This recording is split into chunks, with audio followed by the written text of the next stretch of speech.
Hello दोस्तों, आज के जो वीडियो में हम डिस्कस करने वाले हैं कंपनी लॉ 3 पे डिस्कस करेंगे इस वीडियो में। दोस्तों ये जो सब्जेक्ट होता है आपको SY बैफ सेमेस्टर 4th में होता है। बैफ के ऑलरेडी सेमेस्टर 4 के और भी वीडियो बनाए हैं, अभी तक आपने नहीं देखा है तो इस वीडियो के डिस्क्रिप्शन में आपको लिंक मिल जाएगी और मैं इस वीडियो के आई बटन में ऐड कर दूँगा तो आप जाके देख सकते हो। ठीक है, तो हम इस वीडियो में हम सबसे पहले बात करेंगे कितने चैप्टर्स होते हैं, उन चैप्टर्स के सिलेबस आपको क्या क्या पढ़ने होते हैं और लास्ट में हम डिस्कस करेंगे दोस्तों पेपर पैटर्न क्या होता है कंपनी लॉ 3 का। ठीक है, तो काफ़ी इंटरेस्टिंग होने वाला है वीडियो, पूरा वीडियो होगा, आप अच्छे से देखिए एंड तक। कुछ भी आपके क्वेश्चन रहेंगे तो आप अपना क्वेश्चन पूछ सकते हो कमेंट बॉक्स में। ठीक है, अभी तक आपने मुझे फॉलो नहीं किया है इंस्टाग्राम पे और फेसबुक पेज पे तो फॉलो कर लीजिए दोस्तों। कुछ भी आपके क्वेश्चन रहेंगे वहाँ पे भी आप पूछ सकते हो। ठीक है, सो दोस्तों कंपनी लॉ 3 स्टार्ट करने से पहले अभी तक आपने मेरे चैनल को सब्सक्राइब नहीं किया है तो दोस्तों सब्सक्राइब कर लीजिए और बेल आइकन बटन को भी प्रेस कर लीजिए क्योंकि मेरे कोई भी आने वाली वीडियो आपको लेटेस्ट मिले। ठीक है, चलिए हम अभी स्टार्ट करते हैं अपना कंपनी लॉ के मॉड्यूल्स देखते हैं। दोस्तों आपको शो हो रहा है मॉड्यूल्स यहाँ पे। तो सबसे पहले तो आपका चैप्टर होता है डेफिनेशन, तो डेफिनेशन से आपका चैप्टर स्टार्ट होगा। उसके बाद दोस्तों incorporation of companies second chapter होगा। थर्ड आपका होगा public offer, fourth private placement and fifth share capital and debentures. दोस्तों आपको यही पांचों चैप्टर आपको सेमेस्टर 4 में पढ़ना है। ठीक है, अब देखिए दोस्तों, अब हम एक एक चैप्टर के बारे में देखते हैं कि इनके सिलेबस आपको क्या क्या देखने हैं।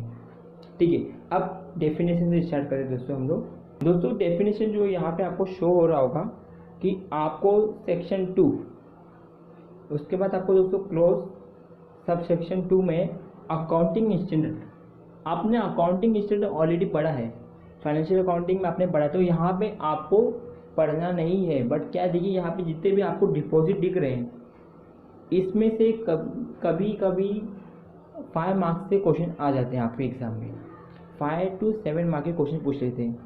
अब देखते हैं, पहले देखिए आपको अकाउंटिंग स्टैंडर्ड दिख रहा है दोस्तों, तो ये जो क्वेश्चन है इसके आने के चांसेस बहुत कम है। ठीक है, उसका दोस्तों ये दिख रहा होगा आपको क्लोज सबसेक्शन 7 ऑडिटिंग स्टैंडर्ड, तो इसके भी चांसेस बहुत कम है आने के एग्जाम में। सिर्फ आपको क्या करना है, इसकी मीनिंग पढ़ लेना कि ऑडिटिंग स्टैंडर्ड के सेक्शन क्या होते हैं और एक्चुअली क्या मीनिंग, डेफिनेशन दे रहा है तो आपको उसको क्या कर लेना, रीड करना है। ठीक है, उसके बाद दोस्तों बुक्स ऑफ अकाउंट्स दिया है यहाँ पे, तो बुक्स ऑफ अकाउंट्स भी आपको इतना रिलेवेंट नहीं है पढ़ने के लिए एग्जाम पॉइंट ऑफ व्यू से। ठीक है, आपको अपने समझने के लिए पढ़ना तो आप पढ़ सकते हो। अब आया दोस्तों मेन पार्ट हमारा डिपॉजिट। डिपॉजिट पे दोस्तों शॉर्ट नोट आते हैं एग्जाम में, कंपनी लॉ के पेपर में आपको क्या आते हैं, शॉर्ट नोट आते हैं, तो डिपॉजिट को आपको अच्छे से पढ़ लेना है। ठीक है, उसके बाद दोस्तों यहाँ पे लिखा है कुछ क्लोज सबसेक्शन 41 फाइनेंशियल ईयर, तो फाइनेंशियल ईयर आपको एग्जाम में नहीं आते हैं, इस पे शॉर्ट नोट तो बहुत रेयर चांस है पूछने के लिए, बट इसके रिलेटेड ऑब्जेक्टिव टाइप क्वेश्चन पूछ सकते हैं। ठीक है, तो आप जो टेक्स्ट बुक में हेडिंग रहेगा वो पढ़ लीजिए। ठीक है, आगे देखते हैं दोस्तों जी क्लोज 42 फॉरेन कंपनी आपको पढ़ लेना है दोस्तों। फॉरेन कंपनी क्या होती है इस पे भी शॉर्ट नोट आते हैं, तो आपको इसको क्या करना है, पढ़ लेना है। ठीक है, उसके बाद दोस्तों यहाँ पे क्लोज 47 दिया है इंडिपेंडेंट डायरेक्टर, ये भी आपको क्या करना है, पढ़ लेना है, इस पे भी क्वेश्चन आते हैं। ठीक है दोस्तों, क्लोज 48 इंडियन डिपॉजिटरी रिसिप्ट, बहुत रेयर चांस है इसका आने का क्वेश्चन बोर्ड एग्जाम में, फिर भी आपको पढ़ना है तो पढ़ लीजिए, यहाँ पे समझ के ले लीजिए। ठीक है, यस, दो चीज़ दिख रहा होगा 1% कंपनी और स्मॉल कंपनी, ये दोनों में से कभी कभी 1% कंपनी ज़्यादा इंपॉर्टेंट है, वो आ सकता है 7 मार्क के लिए, 7 और 8 मार्क के लिए पूछ सकता है दोस्तों। ठीक है, इट्स मीन इस चैप्टर में, फर्स्ट चैप्टर में आपको किस पे ज़्यादा कर फोकस करना है दोस्तों, 1 2 3 4 5, सो आपको सबसे पहले इस पे फोकस करना है। ये पांचों चैप्टरों को पहले जो ये है इनके definition, deposit, independent director, 1% company, small company, foreign company, तो इसको आपको पढ़ लेना है। डेफिनेशन मतलब कि एक लाइन की डेफिनेशन आपको नहीं आएगी दोस्तों, उसके अंदर डिटेल में थोड़ा दिया है, वो आपको पढ़ना पड़ेगा, ठीक है। तो फर्स्ट चैप्टर में आपको पहले इतना कवर करके रखना है, बाकी का आपके पास टाइम बचा तो आप जो आपको रिमेनिंग दिख रहा होगा, ये हो गया ये सब, वो आप पढ़ लीजिए, ठीक है। फर्स्ट चैप्टर में इतना ही है। अब हम लोग नेक्स्ट चैप्टर बढ़ते हैं। तो यहाँ पे आप देख रहे होगे सेकेंड चैप्टर में भी, थर्ड चैप्टर में भी, फोर्थ और फिफ्थ चैप्टर में, यहाँ पे दोस्तों जितने भी सेक्शन दिए हैं, मतलब आपको यहाँ पे सेक्शन 3 टू सेक्शन 20, तो इनकॉर्पोरेशन ऑफ कंपनी में आपको पूरा पढ़ लेना है। आप बुक जब यूज़ करोगे, अब देखिए बुक भी कौन सी यूज़ करना चाहिए वो मैं बता देता हूँ आपको। कोई मनन प्रकाशन भी यूज़ करता है और कोई शेर पब्लिशर भी यूज़ करता है और विपुल भी यूज़ करते हैं दोस्तों। अब दोस्तों आप कौन से कॉलेज में आप अपनी स्टडी कर रहे हो, वहाँ के जो भी कंपनी लोग पढ़ा रहे आपके प्रोफेसर, उनसे आप क्या करिए, पूछिए कि कौन सी बुक बेस्ट रहेगा, ठीक है। मेरे हिसाब से आपको कंपनी लॉ के लिए आप विपुल की बुक यूज़ कर सकते हैं, ठीक है। अब मतलब एक क्राइटेरिया देखा जाता है कि कभी भी अकाउंटिंग के लिए जो भी होता है, फाइनेंशियल अकाउंटिंग के लिए ज़्यादातर मनन प्रकाशन लिया जाता है, और इसके लिए बहुत रेयर चांस में विपुल लिया जाता है, ठीक है। अब विपुल की बुक से भी आप स्टडी कर सकते हो, विपुल में भी पूरा अच्छा खासा आंसर दिया हुआ है, ठीक है। और मनन प्रकाशन भी यूज़ कर सकते हो, ऐसा कुछ इशू नहीं है दोस्तों।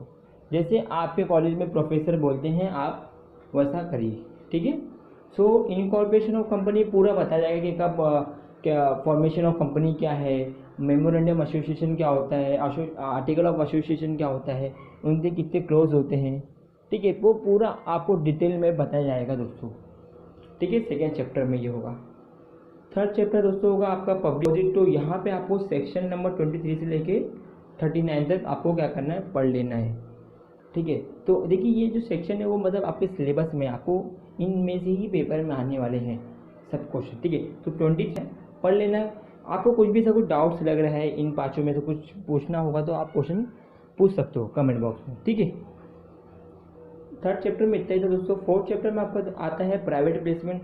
इस टॉपिक में देखिए इस सेक्शन नंबर 42 ही दिया है, तो इसको आप पढ़ लीजिए क्योंकि ये क्वेश्चन आते हैं प्राइवेट प्लेसमेंट के क्वेश्चन ज़्यादातर मोस्टली कॉलेज वाले पूछते ही, ठीक है। फोर्थ चैप्टर आपको क्या करना है, पढ़ लेना है दोस्तों। ये तो बहुत ईजी है। शेयर कैपिटल एंड डिवेंचर, आपने शेयर कैपिटल और डिवेंचर के बारे में सुना है, ठीक है।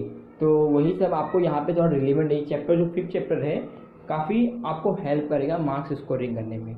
तो यहाँ पे आपको सेक्शन नंबर 43 से लेके 43, 46, 47, 52 टू 56, 61 टू 72, तो यहाँ पे आपको पूरे जितने भी सेक्शंस दिए हैं वो आपको क्या करना है, पढ़ लेना है, ठीक है। तो आप पूरा पढ़ते हो, मतलब जैसे कि मैंने पहले क्या, जो जो इम्पोर्टेंट क्वेश्चन आपको लग रहा है आपके कॉलेज में मिल रहा है कुछ इम्पोर्टेंट, तो पहले आप उसको पढ़ लीजिए। रिमेनिंग आपको अच्छा स्कोरिंग करना है मार्क्स, तो आप क्या करिए, अदर क्वेश्चन भी जाइए, ठीक है। तो जो जो पहले मेन लगता है इंपॉर्टेंट क्वेश्चन वो आपके लिए क्या कर रहे हैं दोस्तों, क्लियर करके ले लीजिए। अब हम अभी पेपर पैटर्न देखते हैं कंपनी लॉ का कैसा होता है, ठीक है। जैसे कि मैंने आपको ऑलरेडी कहा है कि पेपर पैटर्न सेम होता है।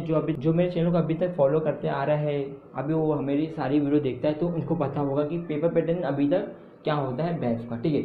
अभी आप लोग नए हो इनकेस, तो आपको मैं बता देता हूँ कैसा होता है, ठीक है। पेपर पैटर्न है दोस्तों, मुंबई यूनिवर्सिटी ने ही बताया है, तो मुंबई यूनिवर्सिटी जैसे कहा है वो मैं बताता हूँ। फिर आपको क्वेश्चन पेपर जो होता है थ्योरेटिकल कोर्स का, तो यहाँ पे 75 मार्क का ही होता है।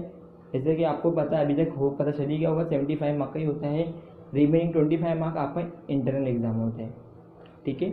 आपको एग्ज़ाम में 5 ही क्वेश्चन सेट होते हैं, 5 क्वेश्चन में ही आते हैं आपके यहाँ। आपको एग्ज़ाम में 5 ही क्वेश्चन होते हैं। उसकी ड्यूरेशन आपको पता है दोस्तों 2.5 होता है, मतलब कि 2.5 घंटे का पेपर आता है, ठीक है। और all questions are compulsory carrying 15 marks each. हर क्वेश्चन 15-15 मार्क के ही होते हैं, ठीक है। ये था फॉर्मेट, क्वेश्चन पेपर का क्या था, फॉर्मेट था, ठीक है। अब हम डिटेल में जाते हैं, क्वेश्चन नंबर 1 में क्या होता है, 2 में क्या होता है, पूरा देखते हैं, ठीक है।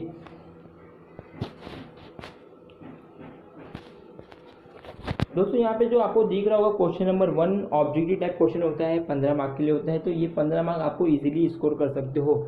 इजीली कैसे स्कोर कर सकते हो, आप कंपनी लॉ की बुक पूरी पढ़ लीजिए, जितने भी टेक्स्ट बुक के पीछे चैप्टर टेक्स्ट बुक के पीछे multiple choice, true false, match the column, ये सब जितने भी हैं आप क्या कर लीजिए, पढ़ लीजिए, क्योंकि आपको 15 will get 15 marks out of 50।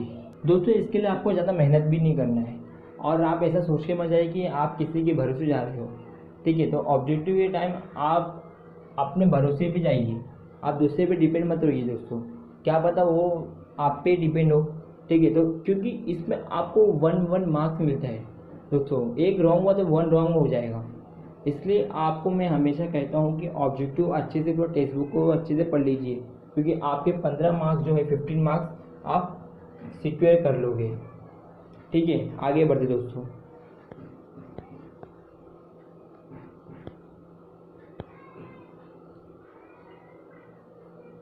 दोस्तों क्वेश्चन नंबर 2, 3 और 4 सेम क्वेश्चन ही होती हैं, सिर्फ इसका जो सेम क्वेश्चन होते हैं दोस्तों, फुल लेंथ क्वेश्चन जो होते हैं कि 15 मार्क के क्वेश्चन आते हैं। तो इसमें दोस्तों 15 मार्क के क्वेश्चन भी आते हैं यहाँ पे, लिफ्टिंग ऑफ ऑपरेट व्हील भी आते हैं यहाँ पे। उसके बाद दोस्तों फॉर्मेशन ऑफ कंपनी भी इसके आंसर आते हैं, article of association, memorandum of association के आंसर आते हैं यहाँ पे 15 मार्क के क्वेश्चन, ठीक है। तो यहाँ पे आपको पढ़ना पड़ेगा दोस्तों बहुत, मतलब कि इतना भी 15 मार्क का क्वेश्चन आ रहा है तो दोस्तों थोड़ा बड़ा भी होगा और कन्फ्यूजन क्रिएट होता है कभी भी क्वेश्चन में भी। सो 15 मार्क का क्वेश्चन आप अटेम्प्ट करो तो थोड़ा केयरफुल होके ही करिए, क्योंकि आपको अच्छे से लिखना है और अच्छा मार्क्स निकालना भी है 15 मार्क, ठीक है। और जैसे कि मैंने आपको कहा कि पूरा, जैसे कि मैं फर्स्ट चैप्टर में बताया आपको पूरा पढ़ लेना, और 5-6 नोटिस जो भी था शॉर्ट नोट, आपको 5 to 6 जो शॉर्ट नोट मैंने बताया फर्स्ट चैप्टर में वो आप क्या करिए, रीड कर लीजिए, ठीक है। और जैसे कि सेकंड चैप्टर से कि 5th चैप्टर तक जितने भी सेक्शन थे वो आपको पढ़ लेना है, पूरा नहीं पढ़ना, जरूरी नहीं कि पूरा रट्टा ही मारना पर चेक बुक को, मतलब जो भी आपको ऐसा लग रहा है इंपॉर्टेंट है वो आपको क्या करना है, पहले पढ़ लेना है, ठीक है। तो क्वेश्चन नंबर 3, क्वेश्चन नंबर 4 में, क्वेश्चन नंबर 2, 3, 4 में यही सब होने वाला है। और जो 5 में होगा आपका थ्योरी क्वेश्चन होता है, अगेन आपको थ्योरी क्वेश्चन ही पूछा जाता है, 8 मार्क्स और 7 मार्क्स में क्वेश्चन पूछा जाता है दोस्तों। 8 और 7 मार्क्स में क्या करिए थी कि क्वेश्चन में जब 5 में आप आते हो तो यहाँ पे आपको क्या कर लेना है, पहले चेक करना है कि थ्योरी क्वेश्चन जो भी है 8 और 7 मार्क्स का वो दोनों इजी है क्या, आप अटेम्प्ट कर सकते हो क्या। इजी है तो आप क्या, इजी रहेगा तो आप क्या करिए, अटेम्प्ट कर लीजिए, ठीक है। या फिर आपको लग रहा है कि एक इजी लग रहा है एक डिफिकल्ट लग रहा है तो आप उसको क्या करिए, रुक जाइए, आप नेक्स्ट क्वेश्चन पे जाइए जो आपको और लिखा है, मतलब कि इसमें के ऑप्शन में भी कुछ है। तो आपको 5 क्वेश्चन होगा, ठीक है, ऑप्शन में क्वेश्चन नंबर 5 के, उसमें आपको 3 क्वेश्चन जो होते हैं शॉर्ट नोट, उसको आपको लग रहा है कि ईजी है, मैं लिख सकता हूँ अच्छे से, मुझे पूरा पढ़ के आए हो, तो आप उसको अटेम्प्ट कर लीजिए, क्योंकि क्वेश्चन नंबर 5 में आप शॉर्ट नोट अटेम्प्ट करते हो तो एज कम्पेयर टू आपके थ्योरी क्वेश्चन पे अच्छे मार्क्स मिलने के चांसेस हो जाते हैं, ठीक है। आप कंपनी लॉ का पेपर लिख रहे हो तो अच्छे से लिखिए दोस्तों, क्योंकि आप यहाँ पे फेकोलॉजी नहीं कर सकते हो, मैं वही बता रहा हूँ, क्योंकि कंपनी लॉ हो या बिजनेस लॉ हो, कोई भी थ्योरी पेपर हो, वहाँ पे आपको कोई भी फेकोलॉजी नहीं करना है दोस्तों, जो आंसर है रिलेवेंट आंसर ही लिखिए।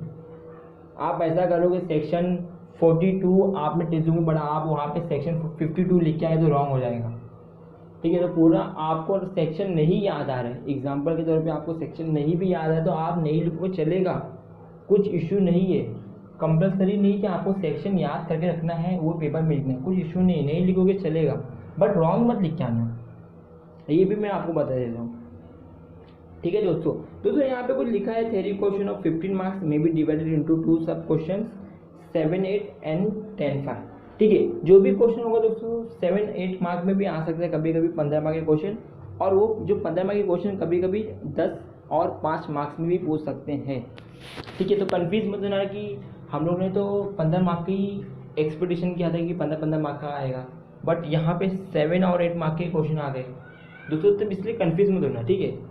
जो भी होगा क्या करना, अटेम्प्ट कर लेना, ठीक है। दोस्तों कुछ आपको अभी तक कुछ डाउट्स है, कुछ क्वेश्चन कुछ है तो आप कमेंट करिए, डेफिनेटली मैं रिप्लाई दे दूंगा आपको, या फिर आप मुझे फेसबुक पे भी फॉलो करके बोल सकते हो, क्वेश्चन पूछ सकते हो, ठीक है। दोस्तों वीडियो अच्छा लगा होगा तो दोस्तों वीडियो को एक लाइक करना ना भूलिए, और ये वीडियो ज़्यादा से ज़्यादा शेयर करिए अपने वेब स्टूडेंट को, क्योंकि उनको भी help for watching this video, take care of yourself, stay home, stay safe.